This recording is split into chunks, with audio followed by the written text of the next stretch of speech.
You have today our current Gero intern at Audie Murphy. Anita McQuillen will be talking to you on, no, I'm not going to talk about your subject. Forget it, I'm not going to say that. And Dr. Isaac Martinez will be talking to you also, who is our Gero Fellow this year. And I'm currently a GeroPsychologist at the Kerrville Division of the South Texas Veterans Healthcare System.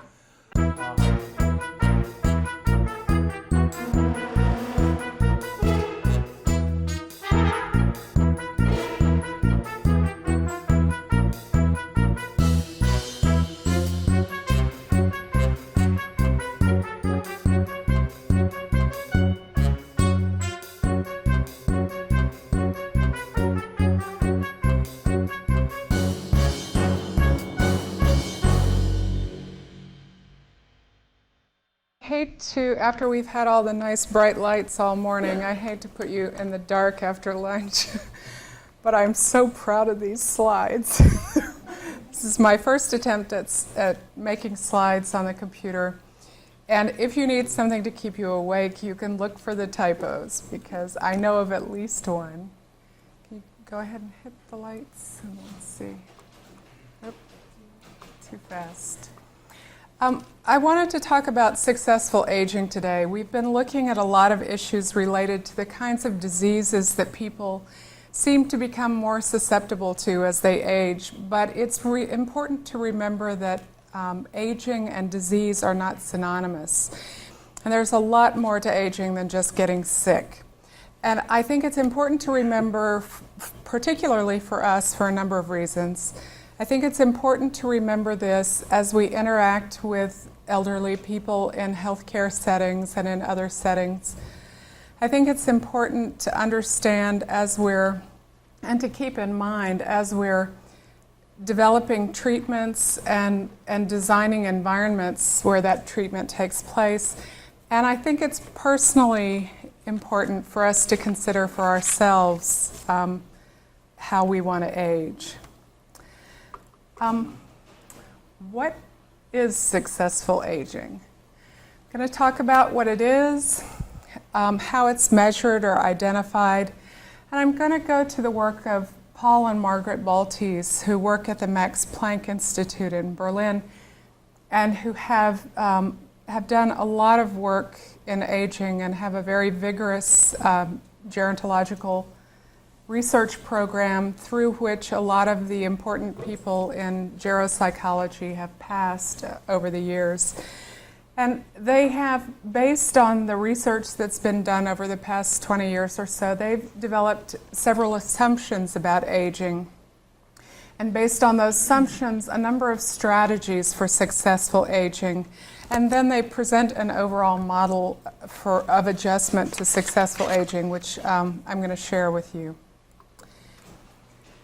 The concept of successful aging itself acknowledges that there are losses and declines, but it puts the emphasis on the untapped reserves and the potential for change, and it challenges many of the ideas that we have about what's natural or normal in aging. This concept of successful aging was first kind of broached in the 60s and 70s, but really has been a guiding principle, particularly in the area of psychology for gerontological research. One of those notions that we have of what's natural is that it's natural to become disabled as we age. But in fact, and I think I'm going to dispute some information that was presented a little earlier, but this was a study that was recently published in the Proceeding of the National Academy of Science. It gives some perspective on the degree to which we can expect to become disabled due to chronic illness as we age. This study looked at a very large sample of people over age 65 at 2 time periods. There was a cohort of about 20,000 people in 1982 and then another similar sized cohort in 1994. And this study took particular care, which many studies don't, to be as representative at the late ages as it did at the earlier ages in that range. And they identified chronic impairments, which are impairments that lasted or were expected to last over 90 days, in activities of daily living, instrumental activities of daily living, and institutionalization. And what they found that was there was a 3.6% lower rate of disability in 1994 than what was projected for 1994 based on the 1982 data. Can anybody see typo number 1? 1982 to 1994 is the date range on this. So based on the 82 projections, 1994 was expected to have a certain number of disabled people, and it really fell 3.6% lower than that. The rate of disability in 1994 was 21.3%. And that is anybody who has at least one impairment in an instrumental activity of daily living. So they can't market by themselves or they can't manage their checkbook. So only 21.3% in 1994 were disabled due to chronic illness, and only 5.2% were institutionalized. So that means that at least at this point in time, if you're over 65, you have a 1 in 5 chance of being at least disabled in some way, and then a 1 in 20 chance of being institutionalized. But then again, you have a 4 out of 5 chance of not having any disability, and 19 out of 20 chances that you are living, if not independently, at least not institutionally. There have been, over the course of the study in this area, a lot of different indicators that are used to measure successful aging. Of course, one of the most important and the earliest was longevity, strictly who lived the longest. And that has slowly, even though it's still a very important issue, it's slowly been supplanted by a number of other issues, at least to be included. That sort of started happening as the first motto of the Gerontological Society of America was developed, and that was the little catchphrase about adding life to your years instead of years to your life. So in addition to longevity, we're interested in biological health, we're interested in good mental health, we're interested in people who can think and remember efficiently and effectively, people who are able to develop and maintain social relationships that are satisfying, people who are productive, if not working in some sort of vocation, doing volunteer work or active in hobbies. People who have a sense of personal control, people who feel that they have the ability to control outcomes in their lives. And not at all last, or least importantly, is life satisfaction, subjective well-being. Do people report being satisfied with their lives? What's really been developed in the research is to take a multi-criteria approach where you look at several of these indicators or dimensions. There has not yet been developed a consensus on which ones to include or what to weight most heavily. And there also is some debate about how much to rely on subjective indicators like life satisfaction and how much to put into objective criteria. But those are some of the issues that we look at in terms of trying to identify what successful aging is. And I brought some examples. These are people who have excelled at a late age in at least one dimension of functioning. This young man is 94 in the picture. His name is Paul Spangler. He's a retired physician from San Luis Obispo, and he was an active marathon runner at the time the picture was taken. He didn't start jogging until he was 67 and didn't run his first marathon until he was 77. And he, of course, used to joke that he really wasn't all that good. He had just outlived all the competition. He did die while jogging, which only fuels that bunch who says you might as well keep smoking, something's going to kill you. But he did die while jogging, but at age 95, and he appeared to be in pretty good shape. These ladies are the Sun City Palms. They're cheerleaders at a retirement community in Arizona. And the woman in the foreground is named Fufi Harlan. I'm not making this up. And she's 79 in this picture. She started flexibility training when she was 64. And she, at the time this magazine article was written, she said that she did a couple of 1-hour stretching routines a week and then 2 3-hour rehearsals with the other ladies here. And it's obviously working. She's 78. I don't know many people a third of her age that can do that. That is her leg, not her arm. And this is George Banana Blair. He's 78. He does 6 shows a week at Cypress Gardens and also looks to be in relatively healthy physical condition. And lastly, this woman is Corina Leslie. She kind of blends into the shoot there. She's also from Arizona, and she's 91 in the picture, but she celebrated her 90th birthday with a skydive. And she walks 5 miles 3 times a week and gets a couple of golf games in as well.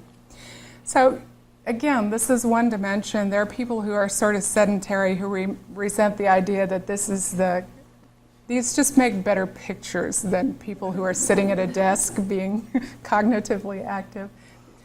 But then again, there probably are a lot of benefits to being active physically that show up in being successful in other ways as well. So anyway, you get the flavor of what the upper end of this successful aging thing looks like. You begin to see what the possibilities are, at least at the upper end. And it is important to note, I think, that not all these people were quite this active as 20-year-olds or 40-year-olds. A lot of them didn't start doing the kinds of things that got them photographed until they were in their 60s or so. So, back to the assumptions about aging.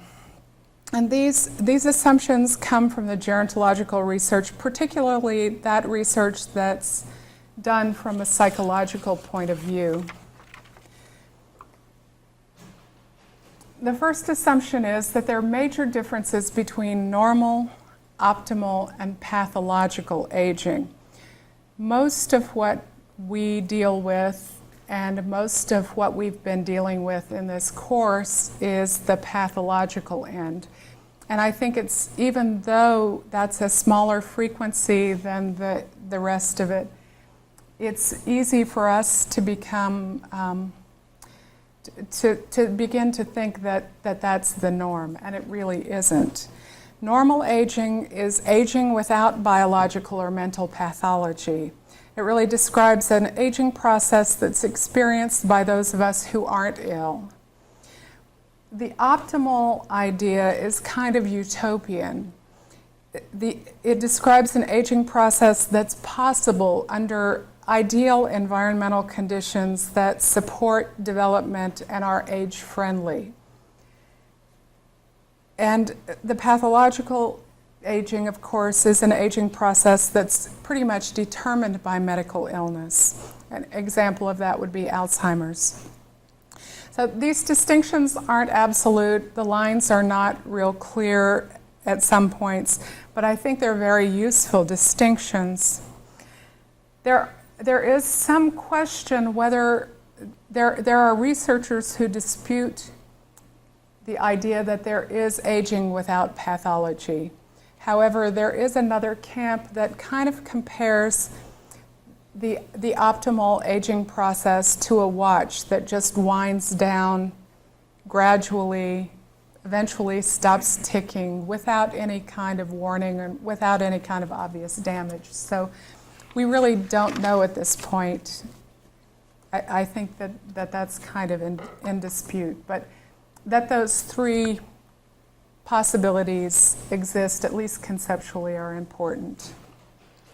The second assumption is that aging isn't a uniform process, that there is a huge amount of variability in the aging process. And this assumption is supported by a number of large-scale longitudinal studies that have been done over the years looking at the psychological, sociological, and biological factors involved in aging. The variability is between individuals in the level of aging, the rate at which they make changes, and then the direction of change. Some of the people that we looked at in those photographs actually made improvements in physical abilities, for instance. And we all know of some 70-year-olds who seem like 50-year-olds and some 50-year-olds who seem like 70-year-olds. So there really is quite a bit of variability there. The reasons for that, there are three important ones that are pointed out. One is that there's a lot of genetic and environmental variability, a lot of different genetic and environmental factors that probably act cumulatively across time. The second factor is that there are things that people do, there are ways that people run their lives that may affect the aging process. For instance, people who choose to be physically active across the lifespan. And then thirdly, there are different patterns of pathology that may be superimposed over that aging process. So a lot of variability. There is also much latent reserve. This refers to the concept of plasticity, or the capacity for change. It's again supported by a lot of longitudinal research on gerontological interventions. And those studies look at targeted interventions in self-care activities, in social behavior, in altering perceived control beliefs, and in improving cognitive function. Those studies repeatedly show that most older people, like younger people, have sizable reserves, in other words, capacity for change, that are activated by learning, by exercise, by training, by practice. As an example, with regard to cognitive functioning, healthy 60 to 80-year-olds can benefit by practice and show increases in performance that are equal to the age-related declines that are usually seen in untrained people on a lot of cognitive tasks. And what this suggests is that the cognitive mechanics, or the hardware, continues to function in old age, at least in the same general way as earlier. So we can acquire new facts and new procedural knowledge, and new learning is possible in elderly people. The fourth assumption is that there's an aging loss near the limits of reserve. And it goes to the question of, is there a limit to the amount of plasticity or the amount of change? And the answer is yes, there is. For instance, on tasks such as reaction time tasks, older adults don't reach the same level of performance as younger adults given the same kind of training or the same kind of practice. And the limits are most evident for abilities that are considered to be part of that mechanics or part of that hardwired part of the mind. And these differences really can't be eliminated entirely by practice. And so that suggests that there are some limitations, some fixed limits perhaps, on how efficient those cognitive mechanics can be. Fifth assumption is that knowledge-based pragmatics, or skills and strategies, and technology can be used to offset those age-related changes in cognitive mechanics. There are lots of skills and strategies that can be used to make up for less efficient hardware. An example is memory strategies can be used, mnemonic techniques can be used to greatly improve memory. In studies where they take college students and elderly subjects, they train the elderly subjects using the mnemonics, and they can outperform the untrained college students easily. But if you take college students and elderly people and train them both, then the college students will outperform the elderly people. But it's possible to use that reserve to operate, at least to compensate for a lot of that loss that occurs. This is also demonstrated in studies that look at expertise. They look at typing skill, chess playing, that sort of thing. With the typing skill, on average, older people type slower than younger people, but if you look at some expert typists who are older, they perform really amazingly high. And when they look at how that happens, the older people use compensatory strategies like reading further ahead in the text, and that makes up for the time that they lose because their hands aren't quite as fast. But generally, the balance between gains and losses becomes less positive as we age. Why is that? For one, any development process implies loss as well as gain. For instance, as you develop professionally in one area, that really limits your chances of a second career or another career opportunity. As children become more logical in their thinking, that really causes them to lose some of their capacity for fantasy and for playfulness. So there's always a kind of a trade-off. As you gain in one area, you tend to lose something else. So that part of it's kind of normal. And of course, there is that age-related loss of reserve capacity that is going to limit how much you can gain. This negative balance is a part of our subjective experiences and expectations of old age, what we call negative age-related stereotypes. They're often exaggerated, and older people have them as well as younger people. And it sometimes causes us, particularly in healthcare settings or in healthcare domains, to ignore things as part of aging that aren't really. For instance, pain is a good example. A lot of people just expect to be in pain as they age and don't really complain about those things. So, and a lot of healthcare people just assume that pain is part of aging and don't really address those issues either. So, the last assumption is that the self remains resilient in old age, and this addresses how older people view themselves. Because of those negative stereotypes, you really might expect people who are older to hold more negative views in themselves and their capacity to control their lives. But in fact, older people on average are no less satisfied than younger people. And they report about the same sense of personal control over their lives, although it may be gained in different kinds of ways, and the same levels of self-efficacy as younger people, excuse me. And when the research looks to answer why that happens, there are a number of reasons. One has been explained with the concept of multiple selves.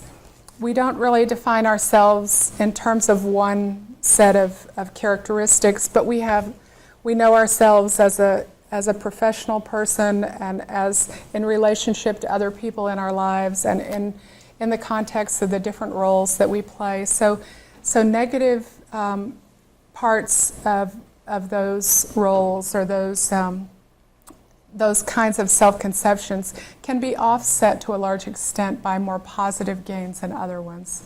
So perhaps we aren't as active professionally as we were, but we may be more active as grandparents, and that offsets it in some way.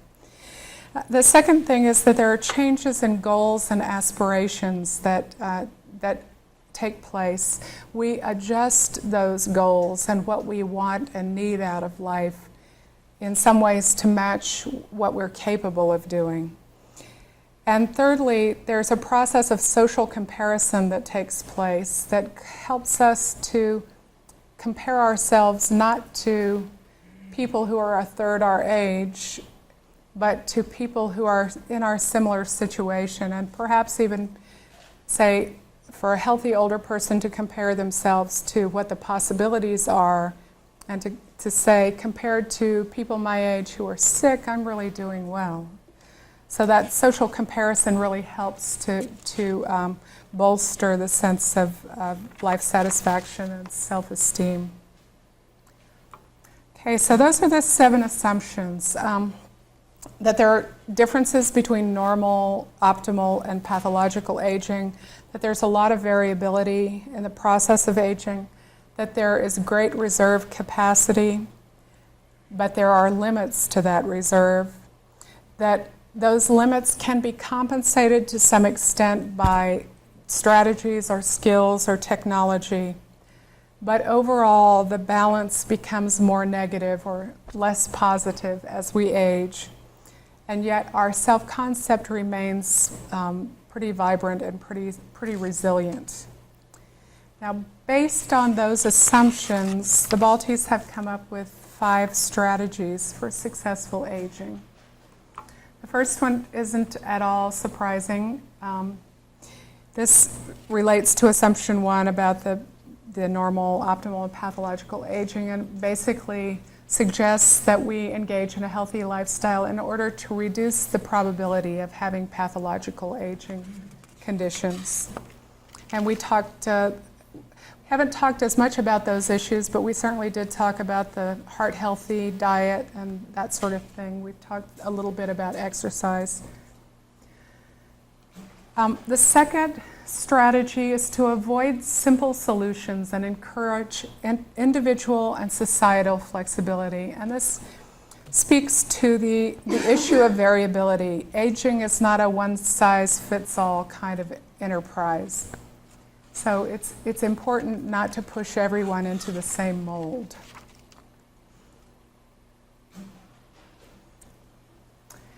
The third strategy is to strengthen reserve capacities through educational, motivational, and health-related activities, and then to also nurture social activities. And this goes back to assumption number 3, that there is capacity for change. And activities that are going to increase our reserves or strengthen or build up our reserves, be they physical, mental, or social, are going to increase the likelihood that we're successfully aging.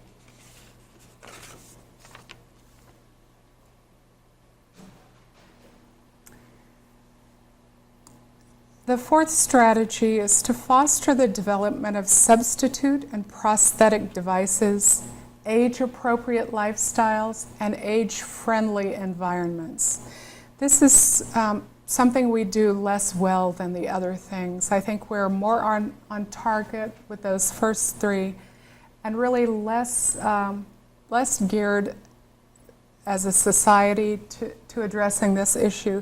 It really speaks to the idea of compensatory supports. And it kind of reminds me about the changes that we've made in handicapped access over the past 10 or 15 years. People with physical handicaps are a lot more able to navigate and get places they want and need to get than they ever were, and with the kind of supports that they need to do that. So compensatory supports in this way relate to the idea of the limits to reserve capacity and the option of compensating with knowledge and technology.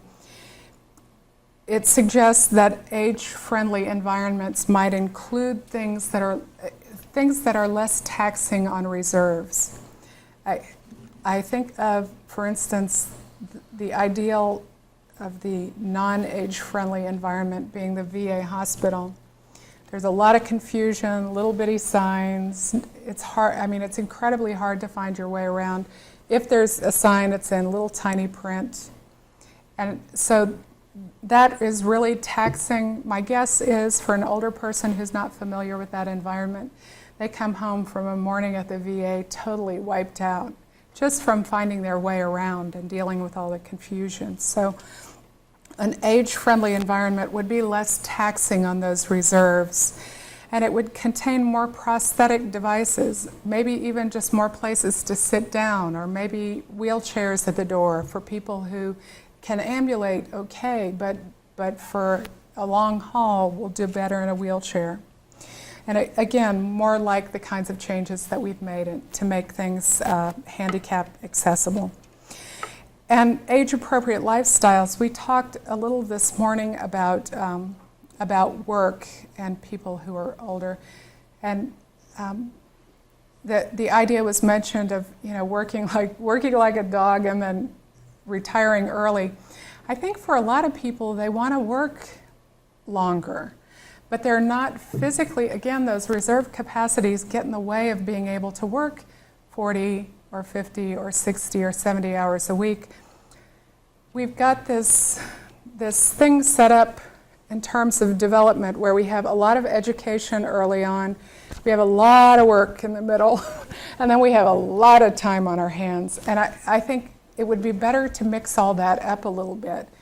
And for people to make it easier for people who are older to do part-time work that doesn't involve wiping tables down at Taco Bell, but something really stimulating and interesting and comparable with the kind of work that they've done as an adult. So those are the kinds of changes that this issue speaks to. And again, these are things that we really, in this culture, have not addressed very well. And we'll see how the baby boomers do with it.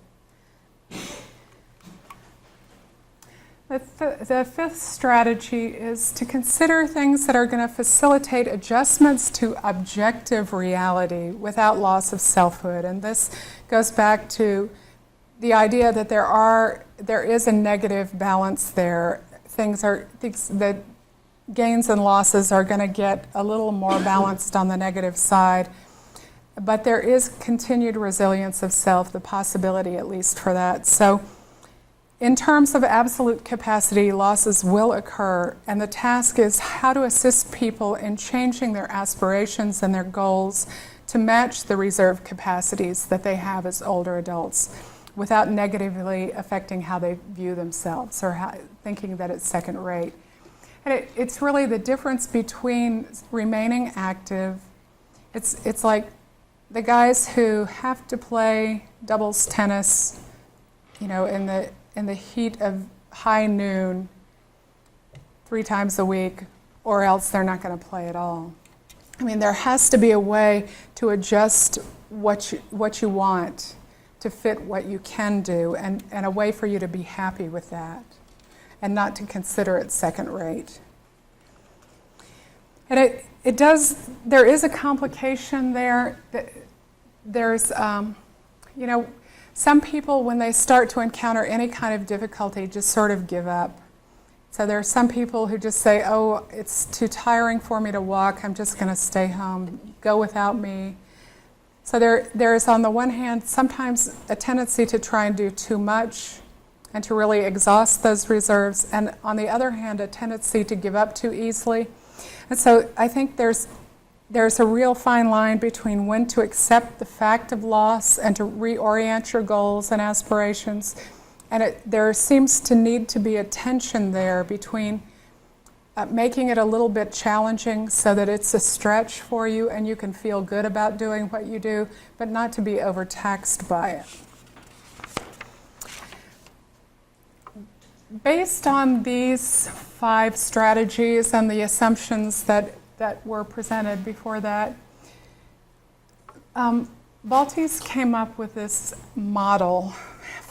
general model of adaptation, and he would say that it occurs across the lifespan, but that it becomes particularly important as we age. And he calls it selective optimization with compensation.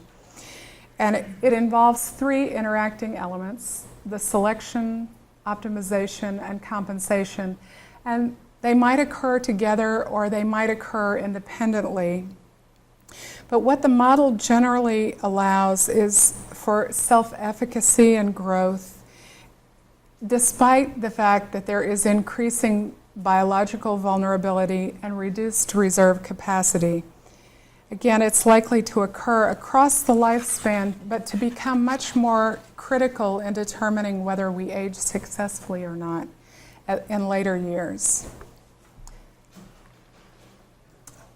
The selection component refers to an increasing restriction of one's life to fewer domains of functioning because of the age-related loss in the adaptive potential or in the reduced reserves. In other words, you're going to do less, but you're going to do that less selectively. What it does is it allows you to concentrate on the high priority domains and activities, the things that are really important to you. And that was mentioned this morning in terms of, do you want to go to every meeting that comes up, or do you want to be more selective in what you attend and what you put your energies in? And I think this is addressing the same issue. What is it that's most important? What's going to give you the most back in terms of satisfaction and feeling good about your life and enjoying your life, feeling productive? It implies that you'll be able to adjust your expectations to allow for more satisfaction and more personal control, and it really offers a better fit between the available reserves and your expectations. The optimization component involves engaging in behaviors that enrich and augment those general reserves. And so whether that's training or practice, something that builds those reserves up. And continued work to improve those selected areas of functioning that you've decided are important. Maybe like physical training or skill building. And lastly, the compensation component involves the use of strategies to make up for lost physical or behavioral capacities. That would be like the mnemonic memory devices or using a hearing aid to help with your hearing. So selective optimization with compensation.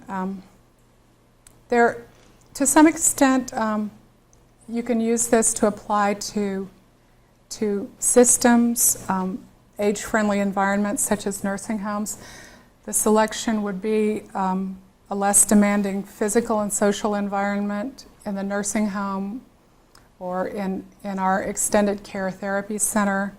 The optimization would be opportunities for practice, physical rehab, physical therapy. Compensation would be the medical facilities and the technology that is there to support functions that are affected by diminished reserves. But it's unclear the extent to which those systems really address all those issues effectively. I think there's still a lot of room for improvement in those systems. The best example of this model that I've seen in terms of the whole model is it came out of a television interview with Arthur Rubinstein. He's a concert pianist. He didn't retire from concert performance until 1976 when he was 89. And that was pretty amazing. He was interviewed several years before he stopped performing, and they said, "Man, how do you do it? I mean, you're 80-something and you're still out there doing concerts." He said, "Well, there are really three things that have helped me do that. The first is that my repertoire now is very small. I've cut down and only play a very few pieces. And the second thing is that I practice a lot. I take that small repertoire and I practice each piece just about every day. And the third part is my hands don't move as fast as they used to. They're just not as limber and not as strong. And so when I come up to a fast movement, I slow down before I get there, and you can't tell so much in the transition that I'm not playing as fast. And so that's the selection. He doesn't play as many pieces anymore. The optimization, he keeps practicing those pieces all the time. And the compensation, he compensates by slowing down physically so you don't notice the difference. So what I hope you've gotten out of this is perhaps another way of looking at what the possibilities are for the people that you deal with and for yourselves. I think it's important to always have some possibilities and perhaps some strategies to share and some options going forward on how to look at how people can age more gracefully and more successfully, maintain their satisfaction, their sense of themselves, and their level of activity as they grow older. Thank you very much.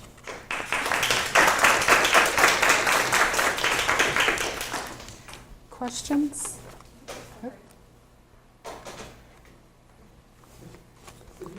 Looked at how different societies, other societies outside ours, looks into aging? Not so much, except just with the traditional kind of Oriental culture, which has a different basic value.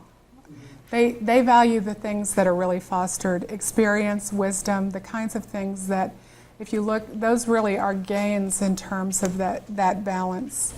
And those are things that are valued in that culture, and they tend to take better care. There's a more prominent place for their elderly. But I really haven't looked at how different cultures, particularly politically and socially, how they provide, if anybody's doing a better job than we are in designing the kind of environments that support older people. Yeah, well, I guess personally I see how the focus on successful aging in our society relates to how functional you are. Mm-hmm. And when you no longer, or when you cease to be functional. You're broken, you're out of it. Yeah. And I find it very distressing. It is distressing. And I think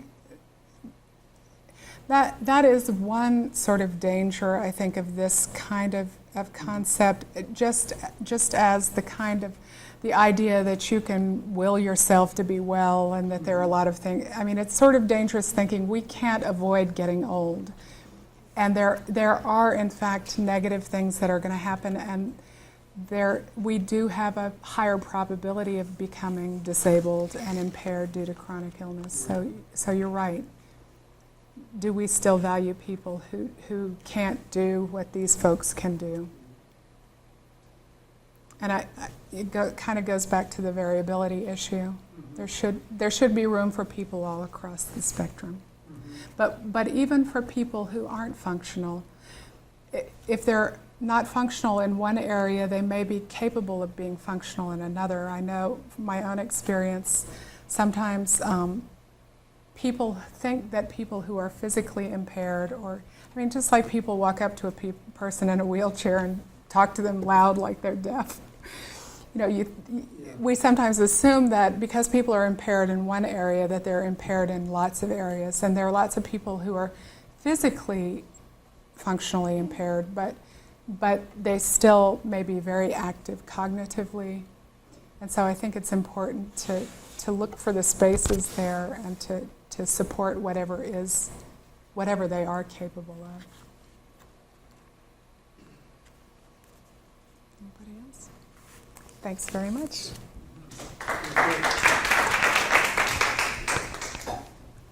Why don't we take a 10-minute break?